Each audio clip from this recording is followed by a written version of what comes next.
22장 1절에서 19절입니다. 창세기 22장 1절에서 19절.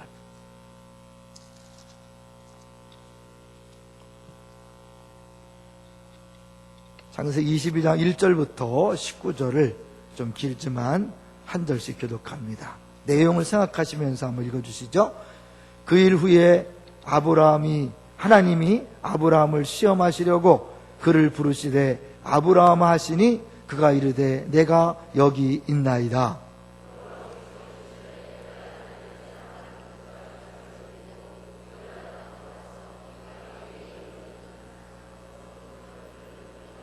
아브라함이 아침에 일찍 일어나 나귀의 안장을 지우고 두 종과 그의 아들 이삭을 데리고 번제에 쓸 나무를 쪼개어 가지고 떠나 하나님이 자기에게 일러주신 곳으로 가더니 이에 아브라함이 종들에게 이르되 너희는 나귀와 함께 여기서 기다리라. 내가 아이와 함께 저기 가서 예배하고 우리가 너희에게로 돌아오리라 하고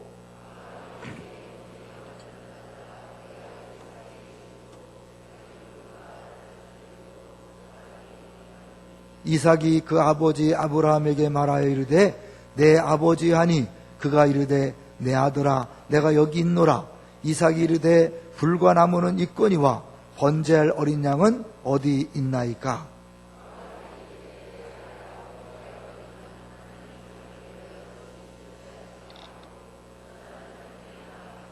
하나님이 그에게 일러주신 곳에 이른지라. 이에 아브라함이 그곳에 제단을 쌓고 나무를 벌려놓고 그의 아들 이삭을 결박하여 제단 나무 위에 놓고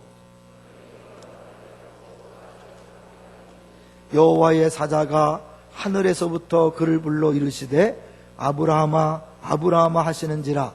아브라함이 이르되 내가 여기 있나이다 하매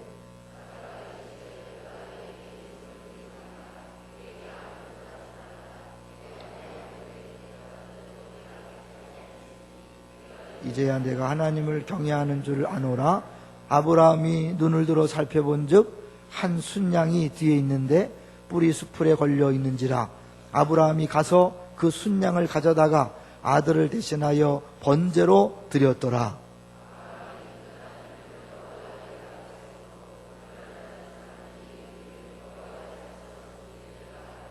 여호와의 사자가 하늘에서부터 두 번째 아브라함을 불러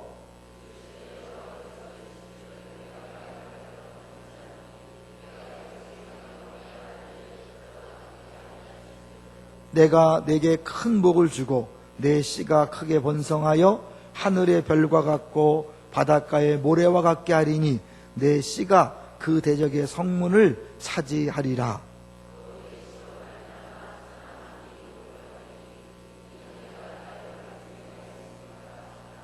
함께 있습니다. 이에 아브라함이 그의 종들에게로 돌아가서 함께 떠나 브엘세바에 이르러 거기 거주하였더라. 아멘. 우리 서로 한번 박수하면서 격려할 텐데요. 늘 내 옆에 앉아있던 사람이 없으면 오늘 전화 한번 하십시오. 다시 한번 용기 내라고. 옆 사람 우리 박수하면서 한번 격려하겠습니다. 잘 오셨습니다. 함께 가는 것입니다. 혼자 갈 수 없는 길 같이 가야 합니다. 이제 오늘 청년부가 식사를 준비했어요. 광고를 많이 해달라고 하던데 몇 인분 준비했냐 그랬더니 200인분 준비했대요. 그러니까 다 드시고 하셔도 괜찮을 것 같아요. 생각해보니까 이제 아침에 식사를 쓸 날도 며칠 안 남았어요. 이제 오늘 목요일 지나고 나면 아마 다음 주 그리고 그 다음 주 두 주밖에 안 남았으니까 나중에 후회하지 마시고 평생 후회할 일은 안 하시는 게 좋습니다. 꼭 드시고 가세요. 이제 오늘은 아브라함과 부활, 지난 화요일 날 아브라함과 부활 1이었다면 오늘 아브라함과 부활 2입니다. 아브라함은 참 특별한 사람이죠. 믿음의 조상이라고 하나님이 부르셨을 정도로 믿음으로 살았던 사람인 것을 알 수 있습니다. 근데 아브라함에게 100이란 숫자가 아주 의미가 있어요. 왜 100이란 숫자가 의미가 있죠? 아브라함은 75세에 부르심을 받아서 175세에 죽었습니다. 몇 년 하나님을 믿은 겁니까? 100년. 100년 동안 하나님을 섬겼어요. 그리고 100세에 아이를 낳았습니다. 기적적이죠. 이미 죽은 것 같은 사라의 태를 열어서 하나님이 100세의 아브라함에게 아들을 주셨습니다. 그런데 하나님이 그 100세에 낳은 아들을 갑자기 바치라고 그렇게 말씀하는 거예요. 보죠. 오늘 본문을 다시 보겠습니다. 22장 1절을 보시면 같이 읽어봅니다. 시작. 그 일 후에 하나님이 아브라함을 시험하시려고 그를 부르시되 아브라함 하시니 그가 이르되 내가 여기 있나이다. 아브라함을 시험하시기 위해서 아들을 바치라고 그렇게 말씀합니다. 우리 잘 아시죠? 시험에는 두 가지 종류가 있다는 것을. 우리 주기도문에서 말하는 시험에 들게 하지 마옵시고, 이거는 사단이 마귀가 주는 시험이죠. 우리가 어떻게든지 신앙생활을 못하도록 우리를 떨어뜨리려고 템프테이션이라고 말하는 유혹을 하는 거죠. 그런데 오늘 본문에 나오는 시험은 하나님이 어느 수준의 믿음이 올랐을 때 그거를 평가하는 겁니다. 그리고 확증하는 거예요. 그래서 어느 수준에 오른 사람에게 시험을 통과하면 예비하신 풍성한 복을 주는 겁니다. 아브라함은 이미 하나님께서 원하시는 수준에 올랐기 때문에 그 수준을 확정하기 위해서 시험하시는 거죠. 그러니까 아들을 바치라고 했다는 건 뭐예요? 아브라함이 이미 아들을 바칠 만한 수준이 되었다는 거죠. 하나님이 아들을 바치라 했을 때 사실은 갈등했을까 안 했을까요? 했겠죠. 왜냐하면 너무너무 귀한 아들을 바치라고 하니까 갈등했을 것이고, 또 하나 이 아들을 통하여 하늘의 별처럼 바다의 모래처럼 많은 자손을 주겠다 그러는데 이 아들을 죽이면 그 약속은 어떻게 되는 거예요? 그러니까 순간적으로 많은 생각을 했을 거예요. 그런데 아브라함은 결단하고 아들을 바치기 위해서 갑니다. 2절을 보죠. 22장 2절 시작. 여호와께서 이르시되 내 아들 내 사랑하는 독자 이삭을 데리고 모리아 땅으로 가서 내가 내게 일러준 한 산 거기서 그를 번제로 드리라. 그 말을 듣고 3절에 아브라함이 아침 일찍 떠납니다. 보시죠. 3절 아브라함이 아침에 일찍 일어나 나귀의 안장을 지우고 두 종과 그의 아들 이삭을 데리고 번제에 쓸 나무를 쪼개어 가지고 떠나 하나님이 자기에게 일러주신 곳으로 가더니, 하나님께서 왜 이런 시험을 할까요? 하나님은 정말 아브라함이 하나님만을 사랑하는지, 하나님보다 하나님이 주신 것을 더 사랑하는지를 보기 원하셨어요. 그러니까 신앙생활의 마지막 테스트는 뭐냐면 하나님만 사랑하냐 아니면 하나님이 주신 것을 사랑하느냐, 이 미묘한 차이를 잘 아셔야 돼요. 우리가 간절히 기도해서 하나님 응답하십니다. 할렐루야! 주님을 찬송하는데 응답받은 다음에 그 응답받은 것에 마음을 뺏겨서 하나님을 사랑하기보다는 그 응답받은 것에 이제 빠져서 신앙생활을 제대로 안 할 수가 있는 거예요. 잘 기억해 보세요. 여러분이 정말 어려울 때 주 앞에 간절히 기도합니다. 하나님, 이번에 이 문제를 해결해 주시면, 우리 자녀를 살려주시면, 한 번 이 사업의 문을 열어주시면, 나에게 직분을 주시면, 우리 자녀가 학교에 들어가면 정말 주를 위하여 백골난방 충성하겠습니다. 난방 충성하겠습니다. 그런데 딱 들어가는 순간 자녀에게 마음을 빼앗깁니다. 직장과 사업장의 마음을 빼앗깁니다. 때로는 직분의 마음을 빼앗깁니다. 물질의 마음을 빼앗깁니다. 그래서 하나님보다는 하나님 주신 것에 내 모든 신경을 집중할 수 있는 위험성이 있는 거예요. 100세에 낳은 아들 얼마나 좋았겠습니까? 눈에 넣어도 아프지 않고 보면 볼수록 너무 신기하고 좋고 행복하고 그랬을 거예요. 근데 하나님이 그걸 바치라 그렇게 말씀하고 있는 거예요. 자, 그래서 이제 아브라함이 아침 일찍 나가는데 이제 어느 정도 시점까지 가서 아브라함이 종들에게 말합니다. 5절을 보시죠. 5절 시작. 이에 아브라함이 종들에게 이르되 너희는 나귀와 함께 여기서 기다리라. 내가 아이와 함께 거기 가서 예배하고 우리가 너희에게로 돌아오리라 하고. 왜 종들은 놔두고 아들만 데리고 왔을까요? 왜요? 종들을 데려가면 마지막에 아브라함이 이삭을 바치려고 했을 때 종들이 말렸을 거예요. 아니 주인님, 이러면 안 되죠. 이게 무슨 짓입니까? 솔직히 노망한 거 아닙니까? 이렇게 할 수 있겠죠. 그러니까 그것을 방지하기 위해서 종들을 내버려두고 갑니다. 자, 여기서 잠깐요. 아브라함이 이삭을 바치라는 하나님 말씀을 들었을 때 부인인 사라한테 말했을까 안 했을까요? 했을까 안 했을까요? 여러분 같아서 했겠어요 안 했겠어요? 안 했을 것 같아. 그죠? 왜요? 여자들은 시험에 약합니다. 그리고 대표적인 게 하와가 선악을 알게 나무 열매를 따먹었잖아요. 그러니까 사실은 이 사라가, 아브라함도 그렇지만 사라가 정말 어렵게 배합하는 아들을 바치라는 그 음성, 더구나 자기가 직접 들은 것도 아니고 아브라함이 들은 음성을 아마 사라에 들렸을 때 당신 미쳤냐고 막 따졌을 거예요. 그러니까 아무 소리 안 하고 아마 갔을 것 같아요. 그리고 이제 종들도 말리지 못하도록 종들을 내버려 두고 이제 드디어 모리아 산까지 아들과 함께 갑니다. 그런데 아들이 묻습니다. 이거 보고요. 아들이 6절을 볼까요? 6절 시작. 아브라함이 이에 번제나무를 가져다가 그의 아들 이삭에 지우고자 비고 자기는 불과 칼을 손에 들고 두 사람이 동행하더니 이삭이 물어요. 이때 여러분 아브라함의 심정을 한번 생각해 보세요. 이 말을 듣는 아브라함이 어떨까? 7절 시작. 이삭이 그 아버지 아브라함에게 말하여 이르되 내 아버지 하니 그가 이르되 내 아들아 내가 여기 있노라. 이삭이 이르되 불과 나무는 있거니와 번제할 어린 양은 어디 있나이까. 그 이삭한테도 얘기하지 않은 거예요. 아무한테도 얘기하지 않고 아브라함이 종들과 이삭을 데리고 떠난 거예요. 이삭이 아무리 가도 이상해.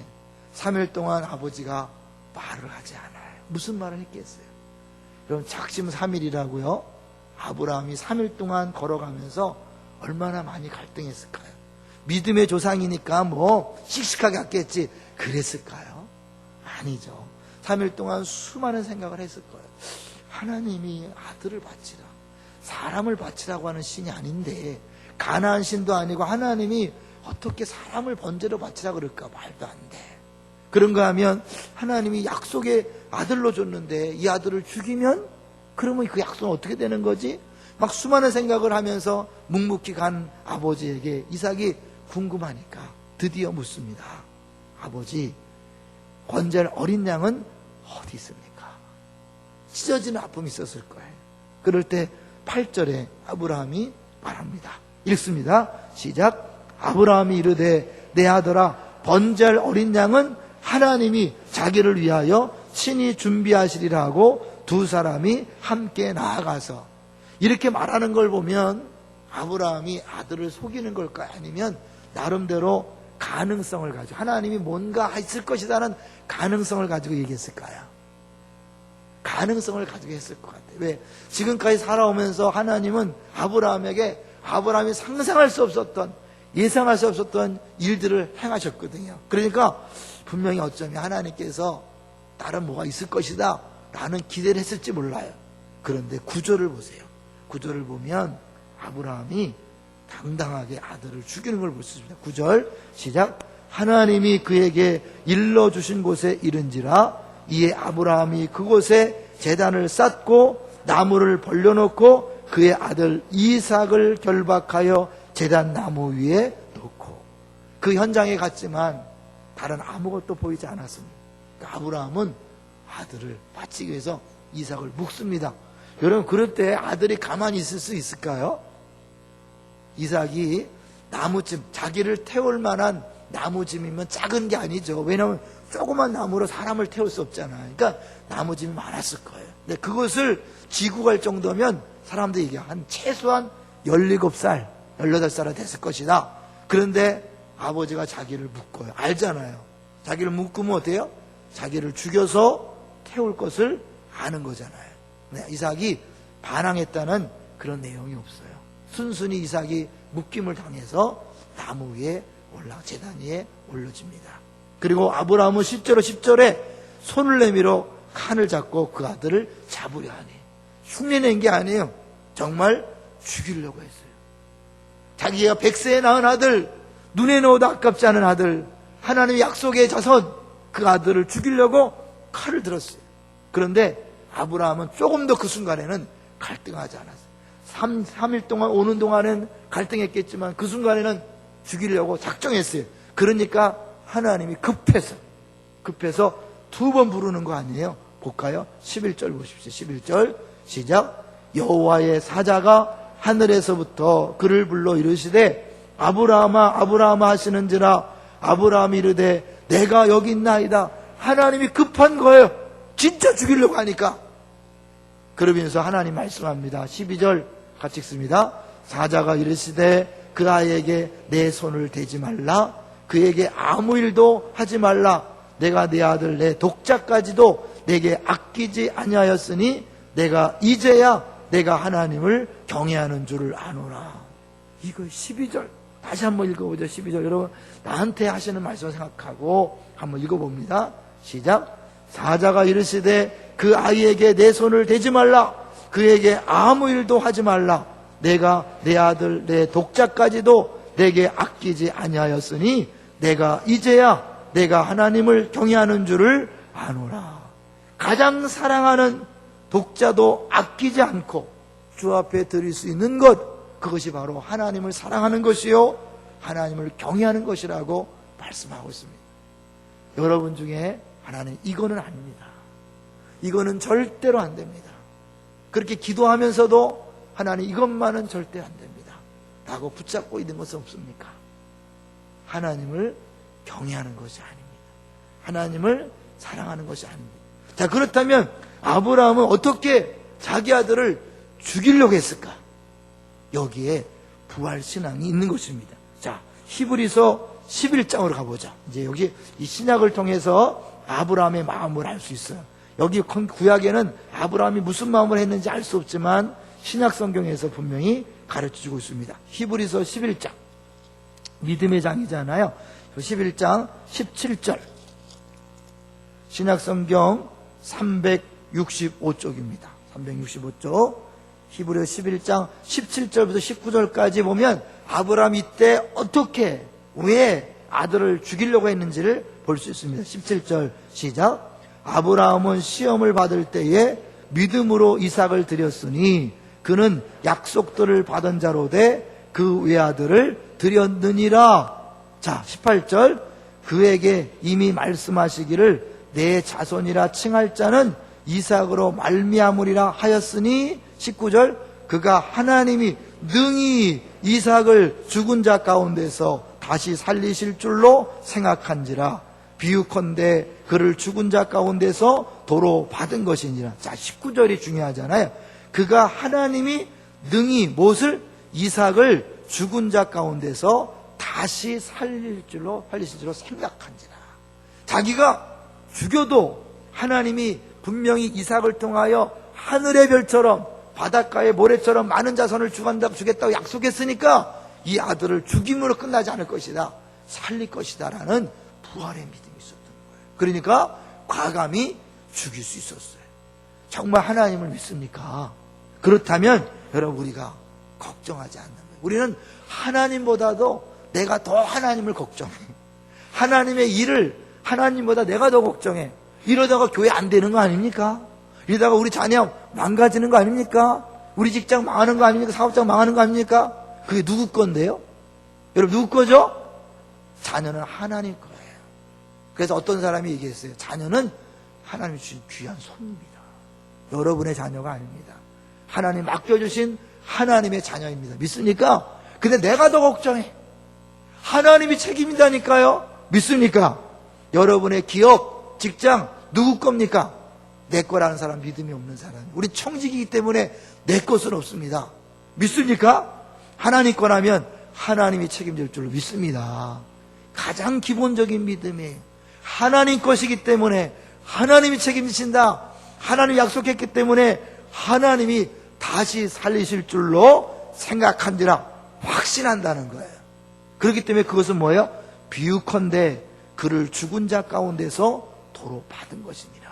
아브라함이 칼을 들어서 죽이려고 하는 그 순간 이미 죽은 거예요. 아브라함은 이삭을 죽인 거예요. 왜? 그의 마음속에 조금 더 다른 생각이 없었으니까. 그런데 죽인다 했을 때 아브라함아 아브라함아 라고 하나님이 부르신 건 뭐예요? 다시 살린 거예요. 실제로 죽지 않았지만 아브라함은 이삭을 죽인 거예요. 아브라함 부르심으로 그 아브라함을 제지했을 때 하나님이 그 이삭을 살린 거예요. 그 다음에 어떤 일이 벌어졌나 볼까요? 다시 본문으로 가보세요. 창세기 20이나 보세요. 아브라함아 불러서 하나님이 이제 내가 나를 경외하는 줄 알았다. 13절 읽어봅니다. 13절 22장 13절 시작. 아브라함이 눈을 들어 살펴본 즉 한 순양이 뒤에 있는데 뿔이 수풀에 걸려 있는지라 아브라함이 가서 그 순양을 가져다가 아들을 대신하여 번제로 드렸더라. 하나님이 준비해 놨어요. 그래서 이 15절 14절 나오는 거예요. 시작. 아브라함이 그 땅 이름을 여호와 이레라 하였으므로 오늘날까지 사람들이 이르기를 여호와의 산에서 준비되리라 하더라. 이제 사실은 이제 우리가 이렇게 아브라함이 이랬기 때문에 우리는 앞에 죽이려고는 하지 않고 뭐예요? 순양 어딨나? 이렇게. 그러다가 진짜 마지막에 순양이 안 보이면 어떡하죠? 안 하는 거죠. 우리가 하나님 말씀에 끝까지 순종하지 못하는 이유는 내가 순종했을 때 망할 것 같으니까, 잘못될 것 같으니까, 어려워질 것 같으니까 못하는 거죠. 아니에요.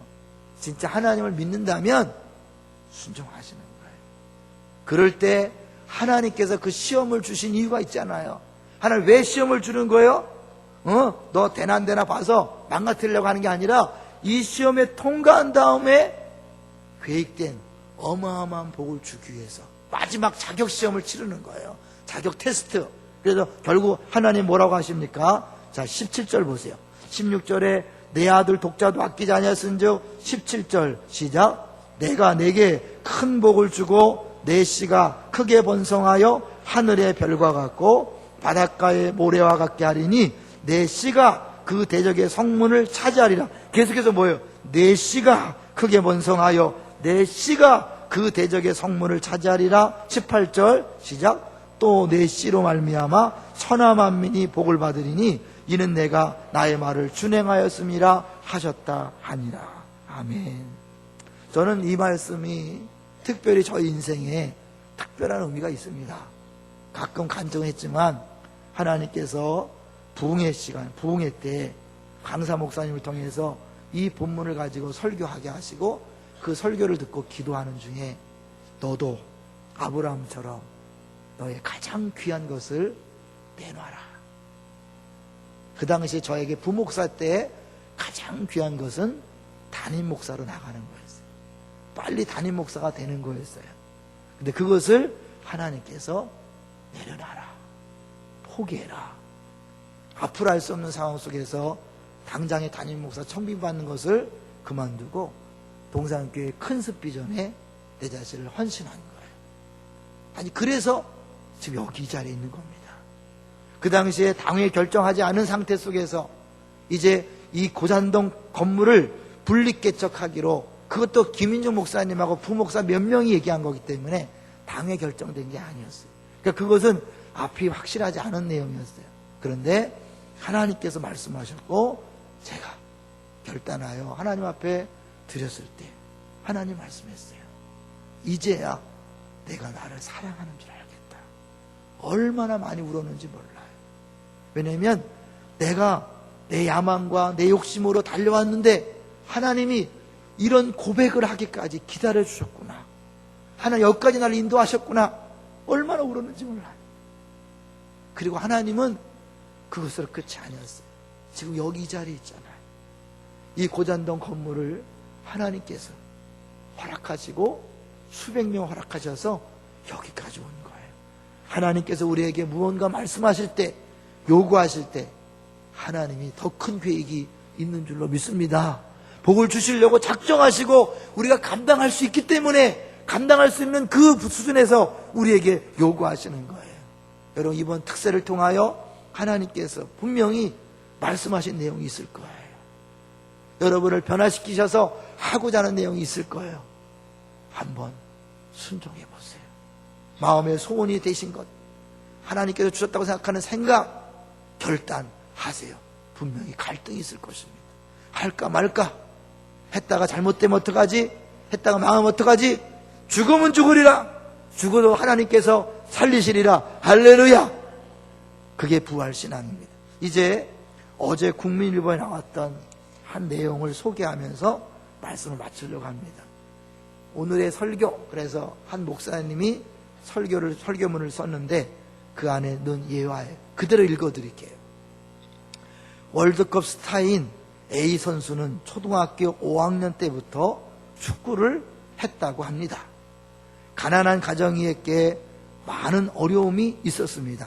그러나 믿음으로 고등학교를 졸업하고 프로 축구팀에 입단했고 계약금으로 1억 8천만 원을 받았습니다.